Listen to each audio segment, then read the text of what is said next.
Hello दोस्तों, मैं नवीन। आज आपके लिए प्रॉफिट एंड लॉस के कुछ क्वेश्चन ले आया हूँ।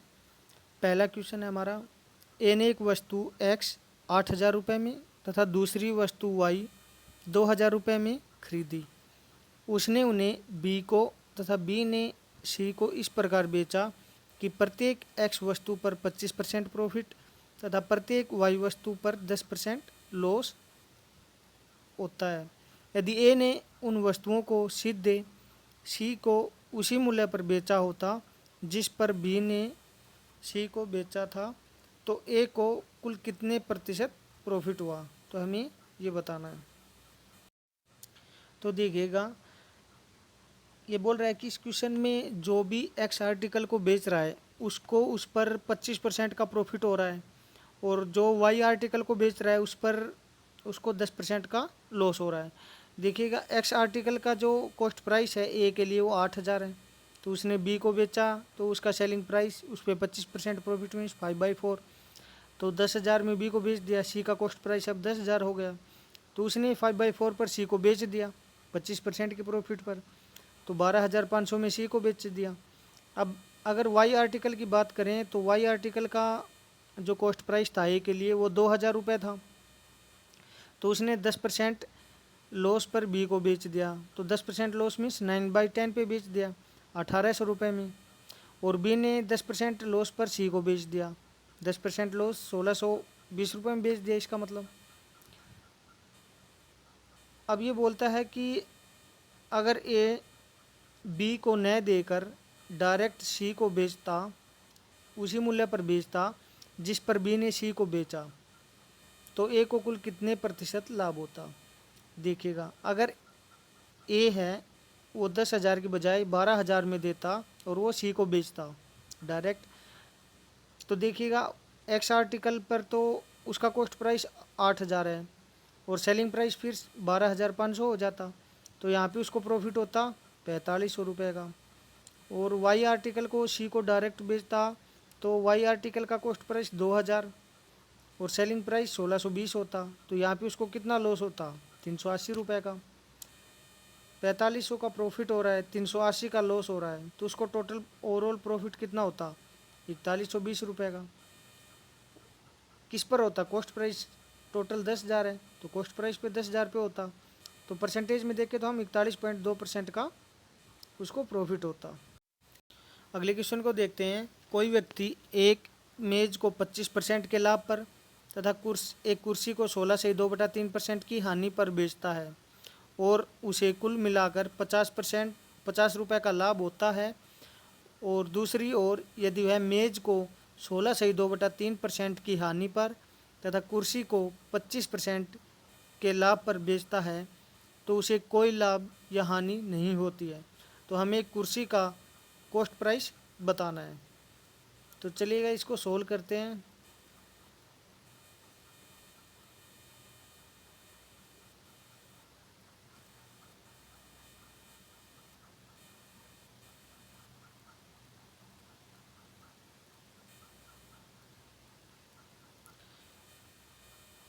तो देखिएगा, अगर मैं टेबल का कॉस्ट प्राइस टी मान लेता हूँ और चेयर का कॉस्ट प्राइस सी मान लेता हूँ, तो देखिएगा उसको टेबल पे 25% का प्रॉफिट हो रहा है और चेयर पे उसको 16 से 2/3% मीन्स 50/3% लॉस हो रहा है। और दूसरी स्टेटमेंट में इसने बताया कि और ऐसा करने पर उसको 50 रुपये का प्रॉफिट होता है। और दूसरी स्टेटमेंट में बोल रहा है अगर वह टेबल को 16 से 2/3% के लॉस पर और कुर्सी को 25% के लाभ पर बेचता है, तो न प्रॉफिट न लॉस होता है। इट मीन्स जो मेज पर उसको लॉस हो रहा है 16 से 2/3%, वहीं चेयर पे उसको प्रॉफिट हो रहा है 25%, उसके इक्वल है, तभी तो न लॉस होगा न प्रॉफिट होगा। तो देखिएगा, टेबल पे 50/3% का लॉस है, वो इक्वल है चेयर के 25% प्रॉफिट के, तो यहाँ से टी और सी मीन्स उनका कॉस्ट प्राइस का रेशो आ जाएगा 3:2। अगर मैं दोनों को 100 से मल्टीपल कर दूँ, तो ये 300 और 200 इनका कॉस्ट प्राइस की यूनिट में वैल्यू आ जाएगी। और पहली स्टेटमेंट में हमको गिवन है कि टेबल को 25% के प्रॉफिट पर बेच रहा है वो, और चेयर को 50/3% के लॉस पर। तो टेबल का प्रॉफिट देखो मैं 25%, तो 300 का 25% 75 रुपये, और 200 का 50/3% लॉस मीन्स 100/3 लॉस हो गया। तो ओवरऑल देखूँ तो मैं 125/3 प्रॉफिट हो रहा है यूनिट में, जो कि 50 रुपये के इक्वल है। तो यहाँ से एक यूनिट की वैल्यू आ गई मेरी 6/5 आ गई।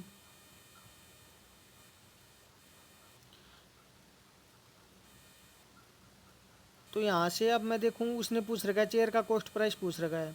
तो चेयर का कॉस्ट प्राइस कितना है, 200 यूनिट है। एक यूनिट की वैल्यू 6/5 है, तो 200 यूनिट की वैल्यू कितनी हो जाएगी, 240 रुपये, जो कि हमारा सेकंड ऑप्शन इसका आंसर हो जाएगा। अगला क्वेश्चन देखिएगा, एक आदमी 900 रुपये में 2 साइकिल खरीदता है। पहली साइकिल को उसकी लागत मूल्य के 4/5 तथा दूसरी साइकिल को उसकी लागत जो कॉस्ट प्राइस है उसके 5/4 पर बेचकर कुल 90 रुपये का प्रॉफिट कमाता है। कम मूल्य वाली साइकिल का कॉस्ट प्राइस बताना है। तो चलिएगा सोल्व करते हैं इसको। देखिएगा, अगर मैं इस क्वेश्चन को मैं हम दो तरीके से कर सकते हैं, एक बेसिक और एक शॉर्ट। देखिएगा, अगर मैं बेसिक से करता हूँ तो हमको ये पता है कि उनका टोटल CP 900 रुपये गिवन है। पहली साइकिल को है 20% के लॉस पर, मीन्स ये बोल रहा है कि पहली साइकिल को जो कॉस्ट प्राइस है उसके 4/5 पर बेच रहा है। अगर कॉस्ट प्राइस अगर मैं 5 मान लूँ तो सेलिंग प्राइस 4 हो जाएगा, तो उसका लॉस यहाँ से 20% का हो जाएगा। और दूसरी साइकिल पर वो बोल रहा है कि कॉस्ट प्राइस है उसके 5/4 पर बेच रहा है। अगर जो कॉस्ट प्राइस लागत मूल्य को मैं 4 मान लूँ तो सेलिंग प्राइस 5 हो जाएगा, तो यहाँ से उसका प्रॉफिट 25% हो जाएगा, और टोटल प्रॉफिट हो रहा है 90 रुपये का। तो देखिएगा, पहली साइकिल को मैं A नाम दे दूँ, दूसरी को B नाम दे दूँ, तो और A का कॉस्ट प्राइस A मान लेता हूँ, B का कॉस्ट प्राइस B मान लेता हूँ, तो A + B = हो गया 900 रुपये, क्योंकि दोनों का कॉस्ट प्राइस 900 है। और हमको ये पता है कि पहली पे 20% का लॉस, दूसरी पे 25% का प्रॉफिट हो रहा है। अब ये देखिएगा, ऐसे बेचने पर उसको 90 रुपये का प्रॉफिट होता है, मीन्स 25% उसका B का जो प्रॉफिट है B पर, और जो A का 20% लॉस है अपॉन में 100, और 100 = 90 रुपये का उसको प्रॉफिट हो रहा है। तो देखिएगा, ये 100 उस साइड जाएगा तो ये 9000 हो जाएगा। अब अगर दूसरी इक्वेशन पर हम जाएं, हमको ये पता है A + B = 900 रुपये। अगर मैं इसको 20 से मल्टीपल करूँगा तो 20 ये हो जाएगा, और ये हो जाएगा 18,000 रुपये। यहाँ से मैं A से A कैंसिल हो जाएंगे, B की वैल्यू निकल आएगी 600 रुपये, और A की वैल्यू आ जाएगी 300 रुपये। और दूसरा तरीका हमारे पास, A को बेचने पर उसको 20% का लॉस हो रहा है, B को बेचने पर 25% का प्रॉफिट हो रहा है, और ओवरऑल हमको पता है कि 90 रुपये का उसको प्रॉफिट हो रहा है। तो 90 का प्रॉफिट हो रहा है कितने पर, 900 रुपये पर। इसका मतलब 10% का प्रॉफिट हो रहा है उसको, तो 10% बीच में रख दूँगा। यहाँ से उनका कॉस्ट प्राइस का रेशो आ जाएगा 1:2, 300 और 600 रुपये। तो उसने हमसे पूछा था कम दाम वाली साइकिल का कॉस्ट प्राइस बताना है, तो 300, जो दोनों ऑप्शन सेम है। हमारा अगला क्वेश्चन है, राम एक घोड़े को श्याम को हानि के एक निश्चित प्रतिशत पर बेचता है, और श्याम इसको मोहन को हानि के उसी निश्चित प्रतिशत पर बेचता है। यदि मोहन इसे राकेश को राम के मूल लागत मूल्य पर बेचता, मीन्स कॉस्ट प्राइस पर बेचता राम के, तो इस प्रकार 44% लाभ कमाता है। तो हानि का वह प्रतिशत क्या था जिस पर राम ने घोड़े को बेचा था। ये बोल रहा है कि राम ने श्याम को एक घोड़ा बेचा है, जो किसी हानि पर बेचा है उसने, और श्याम ने मोहन को बेच दिया फिर, और उसने भी उसी हानि के परसेंटेज पर बेचा है जिस पर राम ने बेचा था। और फिर मोहन ने राकेश को बेचा है, और वो किस रेट पर बेचा है, जो राम का कॉस्ट प्राइस है उस पर बेचा है, और ऐसे करने पर वह 44% का प्रॉफिट कमाता है। तो हमें ये बताना है कि जो हानि पर वो बेचते आ रहे थे सभी, उसका प्रतिशत क्या था। तो चलिएगा सोल्व करते हैं इसको। देखिएगा दोस्तों, अगर मैं राम का कॉस्ट प्राइस आर मान लेता हूँ और लॉस है वो x% मान लेता हूँ मैं यहाँ पे, तो देखिएगा कि शाम का यहाँ से कॉस्ट प्राइस क्या हो जाएगा, आर अपॉन में 100 माइनस एक्स और अपॉन 100 हो जाएगा, इक्वल टू शाम का कॉस्ट प्राइस हो जाएगा।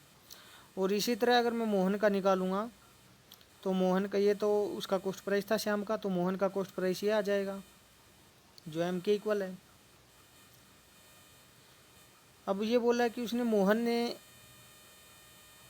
राकेश को बेचा, राम के कॉस्ट प्राइस पर बेचा, इस प्रकार 44% का प्रॉफिट कमाता है। मीन्स अगर मैं मोहन का सीपी 100 मान लूँ तो 44% प्रॉफिट के लिए एसपी कितना हो जाएगा, सेलिंग प्राइस 144 रुपये।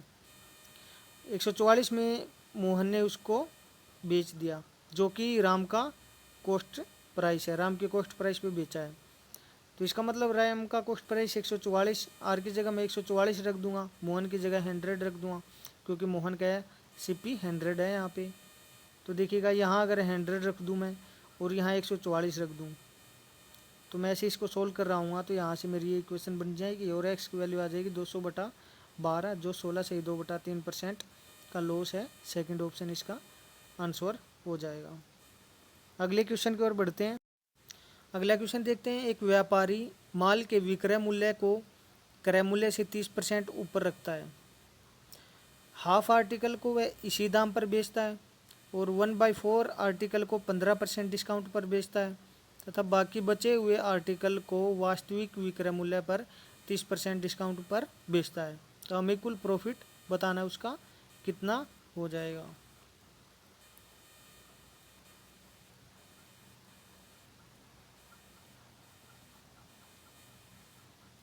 तो चलिएगा इसको सोल्व करते हैं हम। देखिएगा, अगर मैं यहाँ पे आर्टिकल की संख्या 4 मान लेता हूँ, क्योंकि 1/4 आर्टिकल है यहाँ पे, तो इससे डिवाइड करूँगा तो सिंपल डिवाइड हो जाएंगे।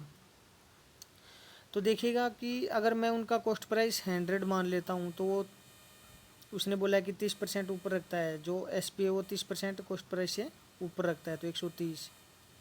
तो यहाँ से ऐसा करने पर अगर मैं इसको 130 को, जो सेलिंग प्राइस है 130, उसको 4 आर्टिकल हैं, तो एक आर्टिकल का अगर एस पी सेलिंग प्राइस निकालूंगा तो 0.2 में आएगा।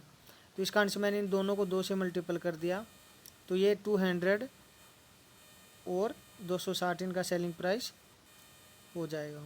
तो एक आर्टिकल का सेलिंग प्राइस निकालूंगा तो मैं 4 से डिवाइड करूँगा, 65 आ जाएगा। अब ये बोल रहा है कि हाफ आर्टिकल को वह इसी दाम पर बेचता है, इसी सेलिंग प्राइस पर बेचता है। एक आर्टिकल का सेलिंग प्राइस 65 है, तो 2 आर्टिकल का 130 हो जाएगा। और ये बोल रहा है कि 1/4 आर्टिकल को 15% डिस्काउंट पर। तो एक का मुझे पता है कि सेलिंग प्राइस 65 है, उस पर 15% डिस्काउंट दे रहा है, तो 9.75 डिस्काउंट हो जाएगा, तो उसका सेलिंग प्राइस 55.25 हो जाएगा। और जो बाकी बच कितना गया, शेष रिमेन 1 बचता है, तो उसको 30% डिस्काउंट पर देता है। जब मुझे पता है कि 15% डिस्काउंट ये है, तो 30% डिस्काउंट कितना हो जाएगा, 19.5 हो जाएगा। तो यहाँ से उसका सेलिंग प्राइस निकाल लूँगा मैं 65 में से इसको सब्ट्रैक्ट करके। अब मैं अगर टोटल सेलिंग प्राइस की बात करूँ तो यहाँ टोटल सेलिंग प्राइस हमारे पास कितना हो रहा है, 230.75 हो रहा है। और टोटल कॉस्ट प्राइस हमारे पास कितना था, 200। तो हमें प्रॉफिट कितना हो रहा है, 30.75 का। तो कितना हो जाएगा, परसेंटेज में निकालेंगे तो हम, जो कि 200 पर हो रहा है, 15.375% हो जाएगा, जो कि सेकंड ऑप्शन हमारा इसका आंसर हो जाएगा। हमारी वीडियो का आज का लास्ट क्वेश्चन देख लेते हैं। ए trader markup the article such that on selling it at the marked price the profit is 70% of the selling price, but he sells the article at 150% profit of the cost price.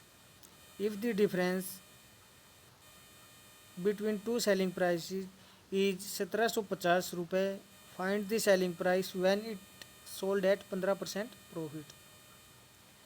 ये बोल रहा है कि एक trader है, वो अपने markup the article such that on selling it at the marked price. ये बोल रहा है कि अगर वो है मतलब ऐसे अपना अंकित करता है कॉस्ट प्राइस पे कि वह इसी अंकित मूल्य मीन्स मार्क्ड प्राइस पर बेचता है, तो प्रॉफिट होता है वो 70% ऑफ दी सेलिंग प्राइस का होता है। सेलिंग प्राइस है जो उसका 70% प्रॉफिट होता है। But he sells the article, परंतु वह उस आर्टिकल को 150% प्रॉफिट होता है कॉस्ट प्राइस का एक्चुअल में। तो इसने बताया कि दो सीपी यहाँ पे हमारे पास सेलिंग प्राइस हो रहे हैं, उनका डिफरेंस 1750 रुपये है। तो हमें ये बताना है कि सेलिंग प्राइस बताना है जब 15% का प्रॉफिट हो रहा हो।